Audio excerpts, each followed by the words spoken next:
नमस्ते, स्वागत है आपका भज गोविंदम के सेशन में। विल स्टार्ट विथ चैंटिंग भज गोविंदम। भज गोविंदम, भज गोविंदम, गोविंदम भज मूढ़मते।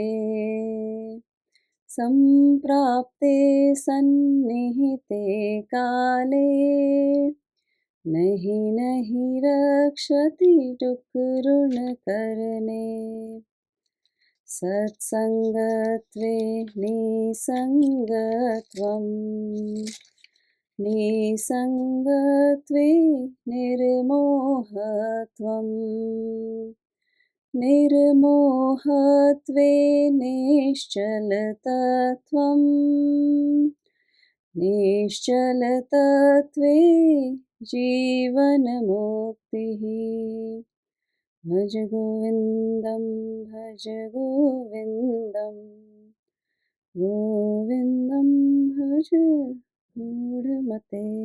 हाँ, तो हमने एक रिकैप करेंगे। हम स्टेप बाय स्टेप प्रोसेस देखे थे कि कैसे सत्संग से निसंग आता है, निसंग से फिर निर्मोहत्वम आता है, वो स्टेज निर्मोहत्वम से निश्चल तत्व आता है, फिर पर्सन जीवन मुक्ति की तरफ अग्रसर होता है। तो जीवन मुक्ति एक माइंड का पीसफुल स्टेट है जहाँ ज्ञान सीप करता है and then you're not disturbed by different tendencies of mind like सत्व रजस तमस कोई आपको डिस्टर्ब नहीं करता है और you are fully within your control, your mind is in your control and वो अवस्था ही जीवन मुक्त अवस्था होती है। और ये हमको भगवान शंकराचार्य ने भज गोविंदम के माध्यम से बताया है कि दुनिया का ज्ञान सीमित है। दुनिया में जो भी आप कर रहे हैं, दुनिया का ज्ञान सीमित है, दुनिया के संबंध सीमित हैं, ओके, दुनिया का सुख भी सीमित है, बट जो वास्तविक सुख है या जो आनंद बोलते हैं, आनंद यानी कि सुख विथ अ पूर्णता, वो उसमें आपको पूर्णता का अनुभव होता है। वो आनंद आपको अपने आप से ही जुड़ने से आता है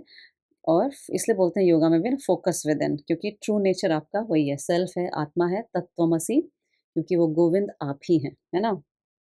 तो ऑल रिलेशनशिप सारा कंडीशनल होता है, कोई भी रिलेशनशिप देख लीजिए सारा कंडीशनल होता है। बट ये भी इम्पोर्टेंट है that you have to go through the world. ये प्रीमेच्योरली आ नहीं सकता है। You have to go through the world. World acts like sandpaper. आपको रिफाइन करता है। Interactions of the world refines you and also अगर आप ये पढ़ाई कर रहे हैं तो world becomes like a lab for you. It's an experiment. आपको समझ में आता है, अरे पहले मुझे ये अफ़ेक्ट करता था, अभी नहीं करता है। लेकिन कई बार ऐसा भी होता है कि अरे! ये मुझे बात अभी भी अफ़ेक्ट कर रही है, मतलब I am not that refined yet. तो ये एक एक्सपेरिमेंट है आपके अपने माइंड के लिए, वो तत्वों को समझने के लिए, अपने आप तक जानने के लिए। तो world is also very important, but change in lifestyle, change in the direction of the life is equally important, okay? तो 2 प्रोंग्ड प्रोसेस है ना, जैसे कि एक तो इंटरनल ग्रोथ होता है और एक वर्ल्ड का ग्रोथ होता है, दोनों होना चाहिए। वर्ल्ड से इंटरैक्शन भी नहीं छोड़ना है, जितना नेसेसरी हमको करना है। Okay, through our family life, through our work life हमको इंटरेक्शन तो करना ही है, लेकिन इंटरनल ग्रोथ के लिए ये इंपॉर्टेंट है कि आप थोड़ा सजग भी बनिए। आप समझिए कि वर्ल्ड कितना लिमिटेड है। तो भज गोविंदम एक्चुअली अच्छा व्यक्ति बनाने के लिए नहीं है आपको, ठीक है? भज गोविंदम एक्चुअली आपको वो भान कराने के लिए है, वो रियलाइज़ कराने के लिए है कि व्हाट इज़ नित्य, व्हाट इज़ अनित्य। तो it works very well with whatever Vedantic studies you are doing.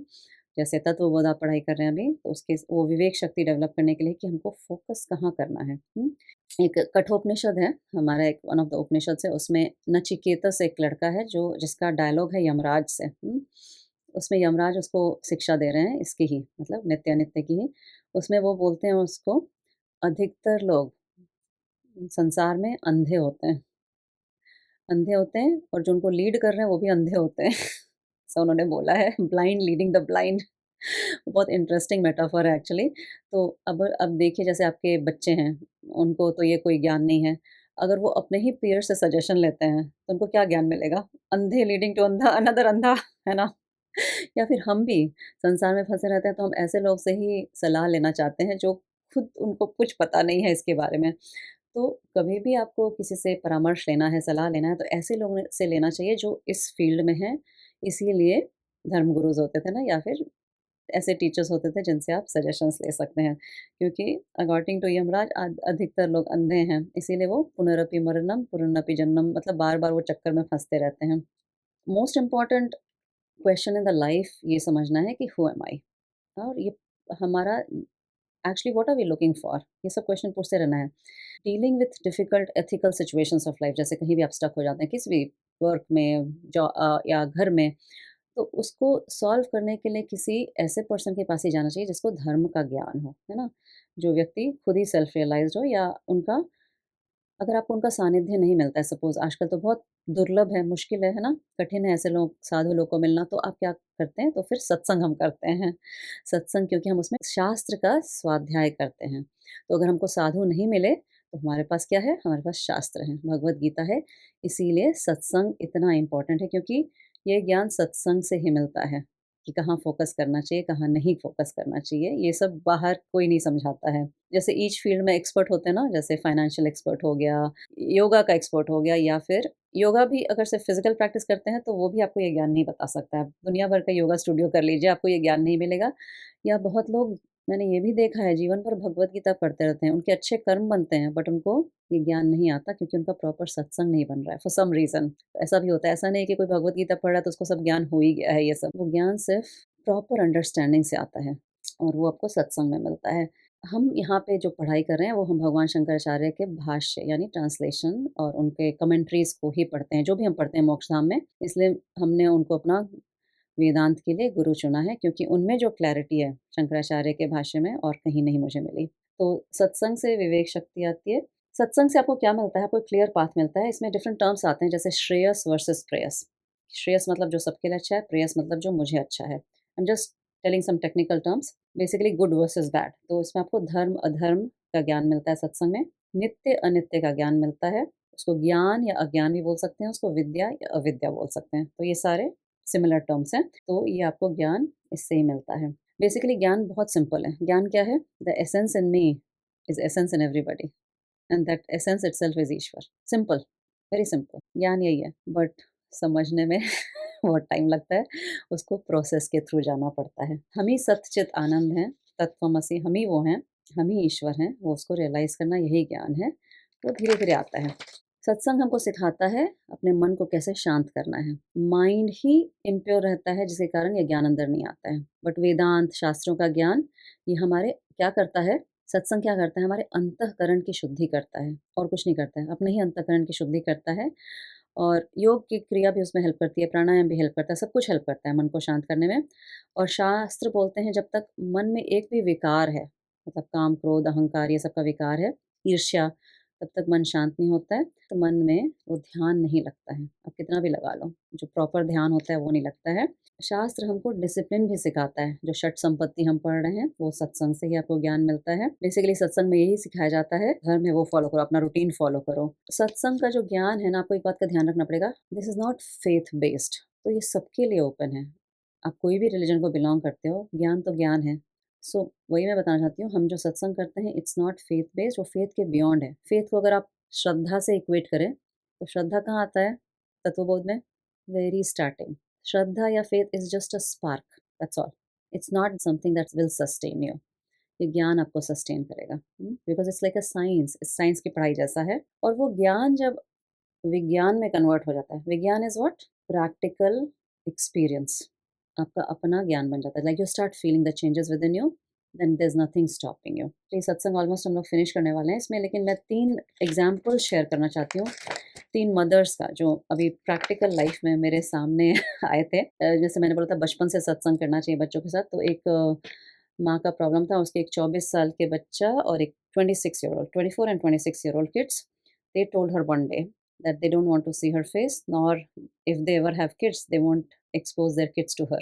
जबकि माँ बहुत सक्सेसफुल है, फैमिली बहुत सक्सेसफुल है, they are IT professionals in California, but this is the situation in their life. तो मैंने पूछा कहाँ गड़बड़ हो गई? तो फिर माँ ने बताया she got so busy in her corporate life that she didn't pay attention to the emotional health of their kids, मतलब she was not available emotionally to them. Mothers busy हो सकती हैं, लेकिन if you're not emotionally available to your kids, यही होता है, आप बच्चे को समझ नहीं पाते हैं, बच्चे गलत डायरेक्शन में जा सकते हैं, आपको हेट करना शुरू कर देते हैं, because she told me that many times she missed the parent teacher meetings also and used to send her husband and not her. It's not the same. Mother का जो एक स्थान होता है कोई नहीं ले सकता है, तो इस बात का हमेशा ध्यान रखना है कि you are emotionally close to your kids all the time.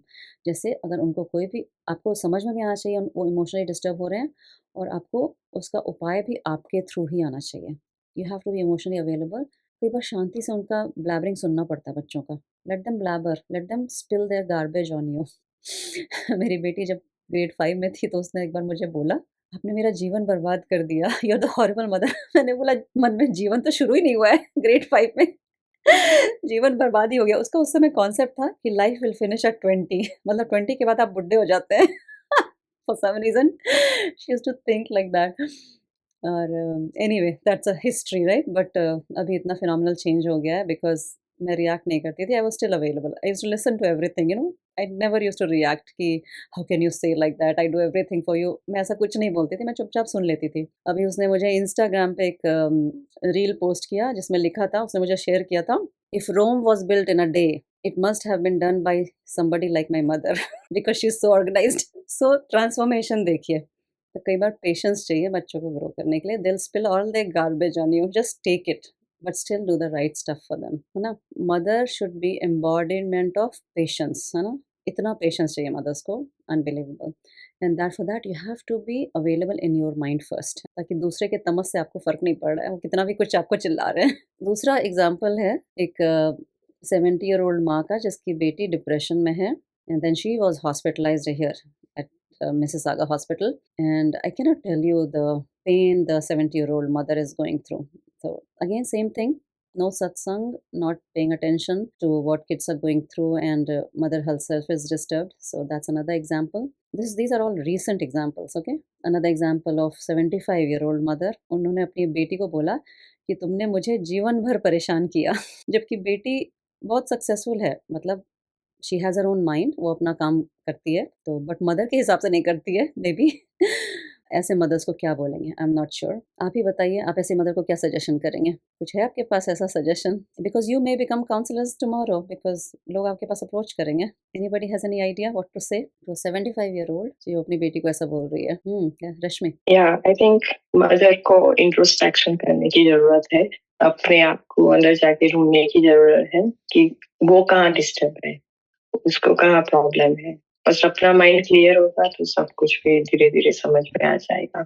So once you are like 65, 70 year old, you should withdraw from life, है ना? उसमें हमने वानप्रस्थ, इसीलिए हमारे यहाँ आश्रम व्यवस्था इतनी अच्छी बनी हुई थी कि ब्रह्मचार्य आश्रम में पूरा ये ज्ञान लो, उस समय पढ़ाई होती थी ये सब सारे, है ना? जो हम अभी पढ़ रहे हैं। और फिर गृहस्थ आश्रम में वो प्रैक्टिकल एप्लीकेशन होता था ये पढ़ाई का। और वानप्रस्थ में क्या होता था रिटायर्ड लाइफ में, आप विथड्रॉ करते थे और you go deeper into your meditation practices, okay?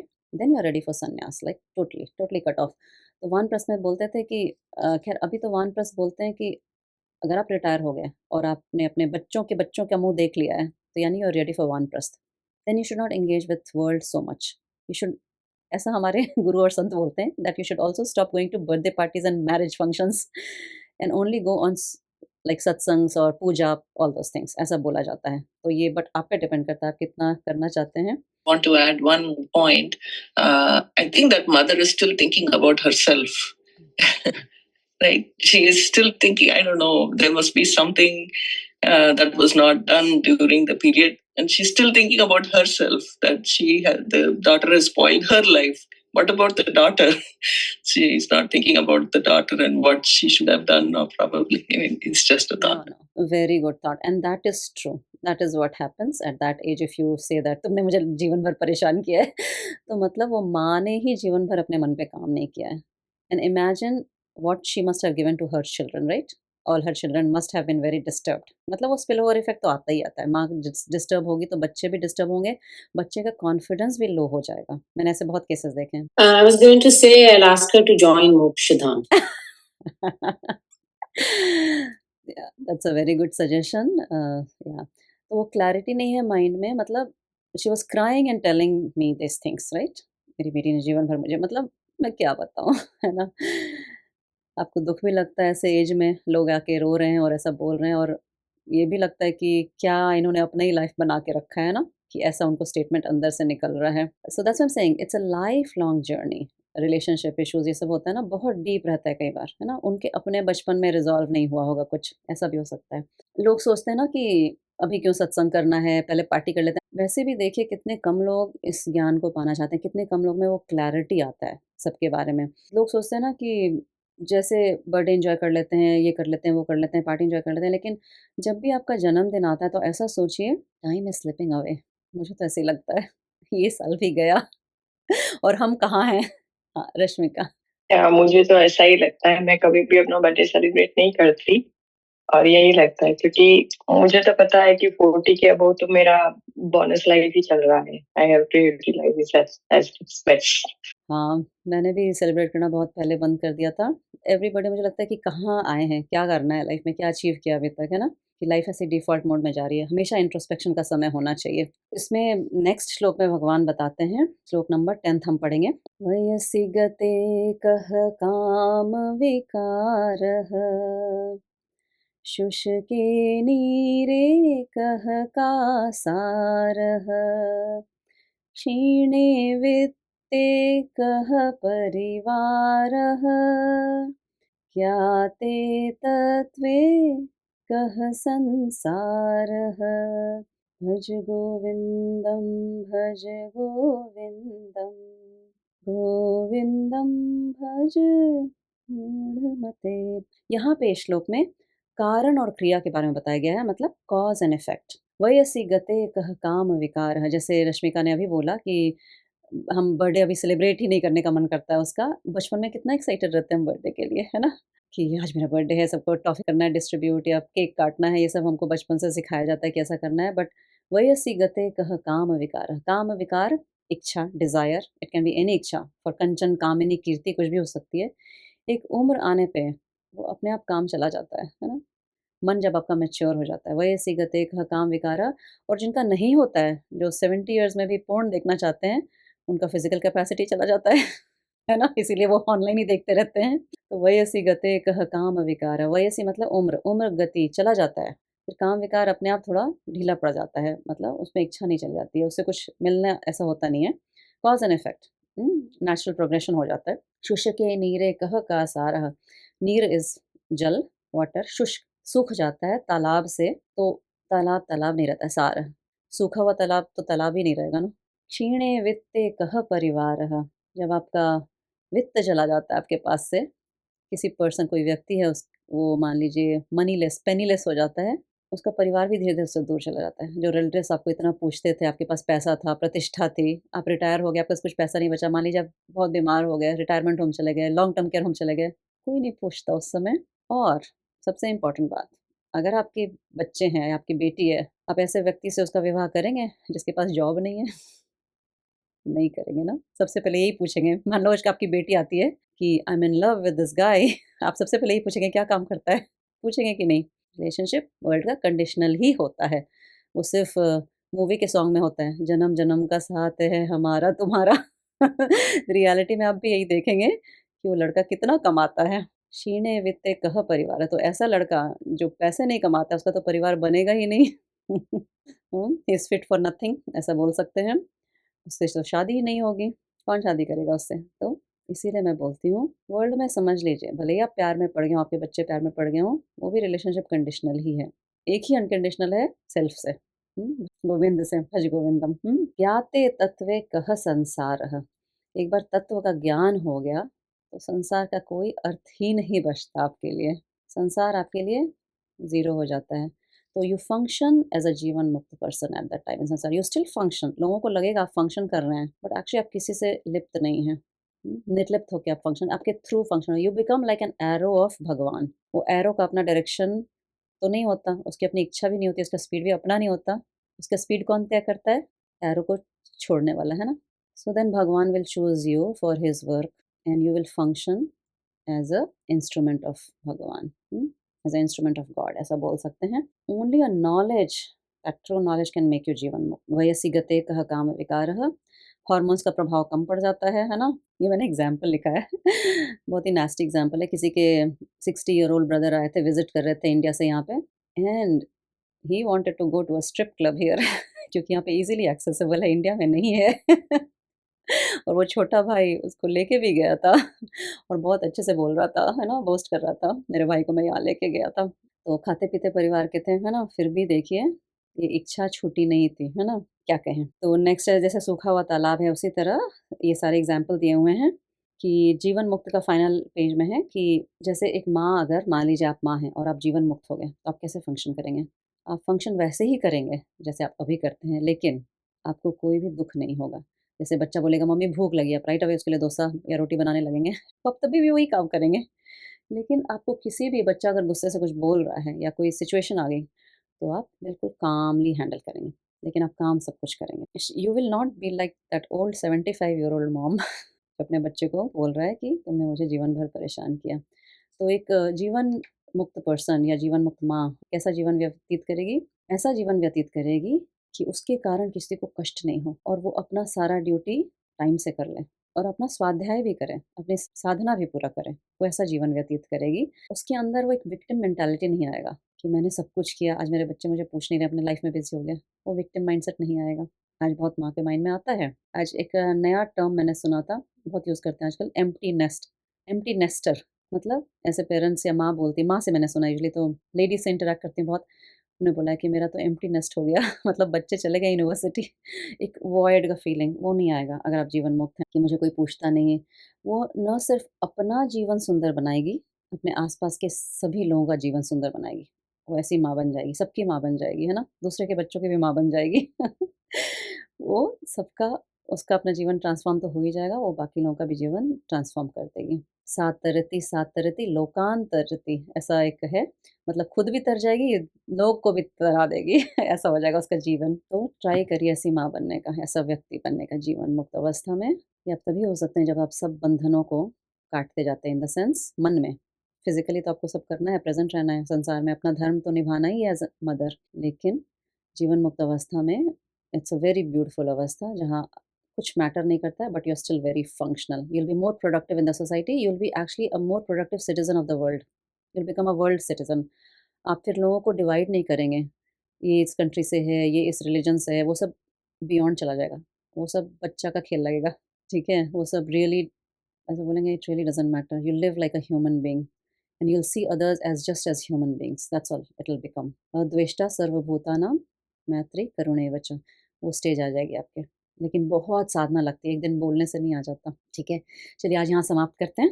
ओम पूर्णमदः पूर्णमिदं पूर्णात् पूर्णमुदच्यते पूर्णस्य पूर्णमादाय पूर्णमेवावशिष्यते। ओम शांति शांति शांति। Hari Madhav. See you next time.